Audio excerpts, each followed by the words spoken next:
What's up, Ocean? You got Matt here, coach of your Montreal Milotic, bringing you our draft analysis for the APA.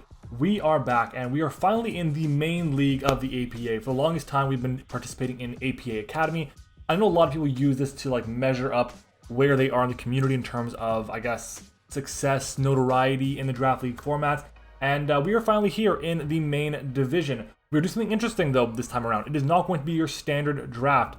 Well, kind of. And if you guys want to hear more about it, make sure to stick around. Of course, leave a like on the video and subscribe if you have not already. But in this video, we're going to go over our team for the first 4 weeks of the APA. And that's it, because after 4 weeks, we take them, toss them out, and start all over again, which is super exciting. I've never really done anything like this before. I think I started something like this for maybe a while back, 2-3 years back, and it never really materialized into anything else. So, you know, it's going to be cool. I'm excited to see what we can do. So we ended up having I think it was the 4th pick in the draft. And I was hoping to get either Dragapult or Shifu or maybe even Torn fall down to me. But what I really want to do was say, you know what? Because of the way this format works, 120 points for 10 to 12 Pokemon, or 9 to 12 Pokemon rather, we have options to be creative. But at the same time, the way the playoffs work is as follows. We have a regular season. We have 3 times 4 weeks, so 12-week long season. And whoever's the best, I think it's 8 records of the 16 coaches, makes the playoffs. Now, those coaches can then choose any of the 3 teams that they'll be drafting in this season and use that team for their playoff run. So if I really like this team, let's say I do amazing with it, it perfectly fits my playstyle, I can use this team and see how we do in a playoffs. But I can also just say, you know, after the first 4 weeks, I didn't like it so much. Let's try drafting a new team with different Pokemon that might suit me a bit better. And then we can make adjustments that way. But I think this team is pretty good. We'll see how it goes. We'll see how you like it. So let's go ahead and jump right into it. Now, we have the 4th pick, like I said before.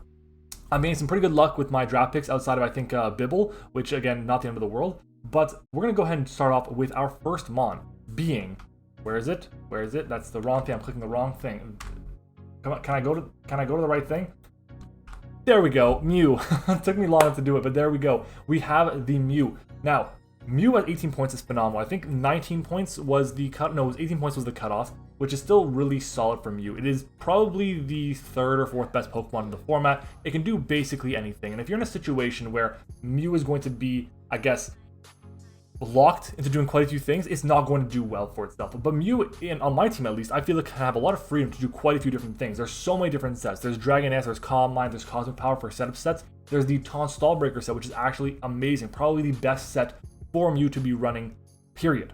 On top of that, you have just standard defensiveness. You have a pivoting set. There's so many different options with Mew. Its stat distribution is perfect. 100 across the board is really, really nice. A Psychic type to start off is fantastic. Gives me Defog and Rocks to start. Also Spikes. Just in general, an amazing Pokemon. I'm really excited to see what we can do with the Mew on our team. Our next Mon is going to be, we have to wait quite a long while. And I was thinking, what do I want to get here? And I really didn't know. I know I had just been sniped with a different Pokemon of one of the Pokemon I'm drafting in a different draft. And I said, you know what? I think I want to have a team full of pivots to be able to get into big threats, scary threats like Mew. Because if Mew gets up 1 Dragon Dance and there's a team that's been chipped down to let's say 80%, then it can just win the game. So I want to have pivots on my team. That's why I decided to go ahead and draft Scizor. Now Scizor is fantastic. It's just such a good Pokemon all around. It's an amazing fairy killer. Only 1 weakness in fire types. Resists so many different things. U-turn, Bullet Punch, Knockoff. Gets access to Swords Dance, Roost, Defog. It's a Defogger, so Mew doesn't have to be forced to run Defog every week. It's an amazing Choice Band Mon, an amazing Setup Mon. So many different options Scizor provides for my team. On top of that, at 15 points, it's not bad at all. So far, we've just kind of gone 1 really expensive Mon and 1 middle of the pack Mon in terms of pricing. And honestly, 15 points, I'm not mad at it. Overall, is it the perfect fit with Mew? No, but it accomplishes what I want, which is going to be a team full of pivots to really break down my opponent's teams. Now, one of the things we have to keep aware of is when we draft a team like this that has so many pivots, so many ways to threaten out our opponent, we have to be able to take advantage of those. Take advantage of those switch-ins. And we need to pressure them well. So I decided to say, you know what, again, I really don't know what I want here. I'm just going to grab a bunch of good stuff, put it all together and see how it goes. So I went ahead and grabbed Mamoswine. Mamoswine is dope, okay? Amazing Mon, 80 base speed, not the best in the world, but you kind of have to have 80 base speed when your coverage is basically perfect in ice and ground. Nothing really takes hits from this thing because you have access to rock type moves, you have access to dark type moves, you have access to fighting type moves with superpower now as well. You get stealth rocks if you want. Ice Shard's priority is amazing. In general, Mamoswine is just awesome. And with the amount of pivoting that I'm going to have on this team, the amount of pivoting that I have on this team is incredible, and that's going to allow me to get into Mammal Swine really early and really often to break down my opponent's team. Choice Band, Choice Scarf, Life Form, whatever item you want to give to Mammal Swine is going to be amazing. It gets Thick Fat as well. It's immune to Intimidate because of Oblivious, which, guys, if you didn't know, got adjusted in Generation 8 so that it no longer is affected by Intimidate. Just super amazing in general. And it basically is an Ice Resist, which is kind of cool as a ground type. You get a resist to ice. I'll take it. Moving on, though, our next mon is going to be, if I can get back to the right space, is going to be a big fat Terrakion. And now Terrakion, again, another Pokemon that I really want to pressure things with. What are Pokemon that can really beat Mew effectively? Dark types. Okay, Dark types are super annoying because they're immune to Mew's stab.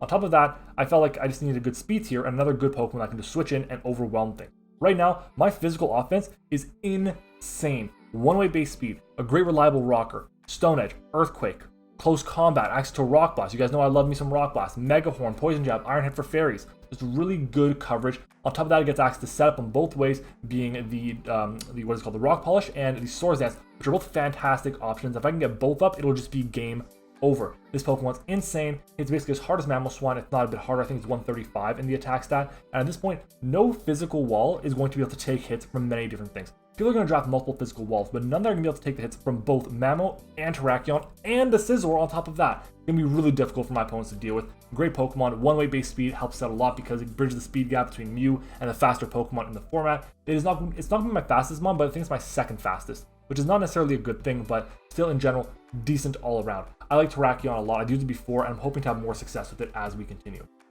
Our next mon is going to be Milotic. Yes, I'm bringing the mascot pick.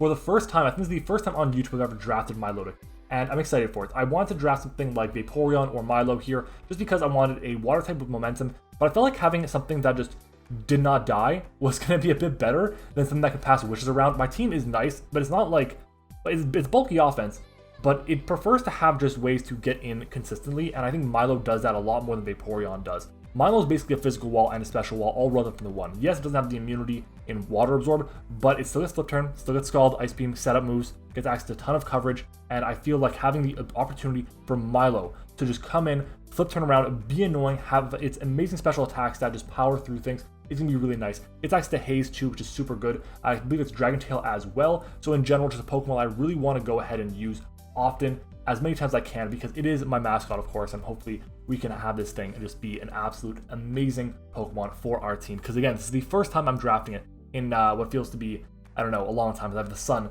behind me. Moving on, our next mon is going to be the Grimmsnarl here. Grimmsnarl is what I wanted here because I needed a Dark type, I needed a Fairy type. Why not get both at the same time? And why not get a Pokemon that is going to be able to really support my team well? No, it's not a Klefki where it gets spikes, but it gets dual screens. Prankster dual screens. It's an amazing Pokemon to set up things with the bulk up set. It gets priority in Sucker Punch. Play off is great. In general, just a really strong, hard-hitting Pokemon. And if I get screens, and I have a setup Mew, a setup Terrakion, setup Mammal Swine, even just Choice Band of Terrakion or Mammal Swine, oh my god, it's going to be so difficult for my opponents to be able to take hits consistently from my team. In general, Grimmsnarl, its bulk is kind of a little bit lackluster. Its typing is solid, not amazing. It's solid. It's got two of the best typings in the game. You'd think it'd be a bit better typing, but for some reason just feels a little bit underwhelming sometimes. But either way, Grimmsnarl is great. Speed tier, not so much. I believe it's the same speed as Scizor. I think 65, if not 60. And it's just something that can put a lot of work in certain situations, and having these screens is so damn good. The priority in Sucker Punch, so damn good. Taunt, amazing. Encore, I believe it gets. Either way, it's just a Pokemon that can deter setup. And this is what I kind of want to do with my team. Deter setup, force them to just try and break me, but they can't break me because I got screens, and I'd break them back with my own powerful offense. Moving on to our next mon, it is going to be a Pokemon that I've drafted quite a few times now, and I really started liking since it got Flip Turn. That's Dragalge. Dragalge, another Pokemon with momentum. Flip Turn, of course, is a poison type for grounded let's try it again. It is a grounded poisons for Toxic Spikes, which is amazing and very important for my team's success. We have a Dragon type, which can break through quite a few things. On top of that, this is the worst thing in the world. Let's adjust it this way. Maybe this will help. This is the worst background in the world. I'm sorry for that. Anyways, this Pokemon in general breaks through things really well. Focus Blast for Steel types that are immune to poison types and resist to Dragon type attacks. Flip Turn for momentum. Toxic Spikes of my own are really nice. Just really good ways to whittle down my opponent's team. I do feel confident in the ability of this Pokemon to really be one of the major threats on the special side for my team. So that's going to be our Dragalge. Again, very good Pokemon. Speed leaves a lot to be desired, but it's a slow pivot, just like just like Milotic, just like Scizor, just like Mew in certain situations as well. Moving on to our next mon, it is going to be a Pokemon that I kind of need to get because right now my team is going to have a hard time breaking through bulky waters, like really bulky waters. And that's going to be a Pokemon that can destroy them. Rotom-Mow. Rotom-Mow is awesome in this situation because it'll effectively beat any bulky water. You have a bulky water that is a water flying type, like Pelipper and Mantine, electric moves. You have a water ground type that's immune to my electric attacks. Well, Leaf Storm. You have Will-O-Wisp for certain situations, Hex. You have access to Defog. I have access to tons of different coverage options. All the good moves that Rotoms get, I have access to now, which is really solid here. Nasty plot sets, really good in the format. Its speed of base 86 is amazing because it cuts the speed tier gap between the Mew and the Mamoswine. Now it's something at 86, which means that nothing at the 95 to 100 range can even run a Adamant or Modest Nature. They have to run a Jolly or Timid Nature to be able to outspeed the Rotom, which is very important. Overall, it doesn't like add on too many weaknesses. Yes, it's weak to fire, and my team right now does have a bit of a fire problem outside of the Milotic and Terrakion, and I don't think Terrakion really wants to be burnt, so we have to be careful with that. But at the end of the day, just it breaks so well. It's super important to my team's success, and for 11 points, it's not bad at all. And I think at this point, I only have 2 picks left, and I have 12 points in total. I only have one mon so far that's below 10 points, only at 9. So I have a really well-balanced team that's going to be able to come every week, just break things, and that's really it. I wanted a team that's going to be able to be pretty linear, just bring things in, win, and that's it. And I think I've accomplished that because this is another Pokemon with pivoting options in the Volt Switch, which I really do like. And our second last Pokemon is a Pokemon I need because right now my ground immunity is a Levitator in Rotom. Not great. I want to have a Pokemon that was a bit faster as well, and I said, you know what? Let's go ahead and grab something. Again, I've never drafted before. Let's go ahead and grab regular Torn. Now, why does Tornadus regular actually work on this team? Well, number one, it's 111 base speed, which is faster than everything that I have right now. It gets access to ways to stop setup in Taunt, Prankster Taunt that is. It gets access to Prankster Tailwind, so if I do run a Banded Mamoswine, I go for a Prankster Tailwind as I lose my Torn, I get, what, 3 turns of, what is it called? I just said the name. I just said the name right now. Tailwind against a team that is ideally going to be a lot slower than my Mamoswine. It gets access to setup moves, Bulk Up and Nasty Plot. It gets access to coverage like crazy, Sludge Wave, Dark Pulse, Psychic, Focus Blast, Hurricane, Incredible, Grass Knot, just really diverse coverage. And on top of that, it gets U-Turn Knockoff for support options, which I do really like. So overall, Torn is an amazing fit.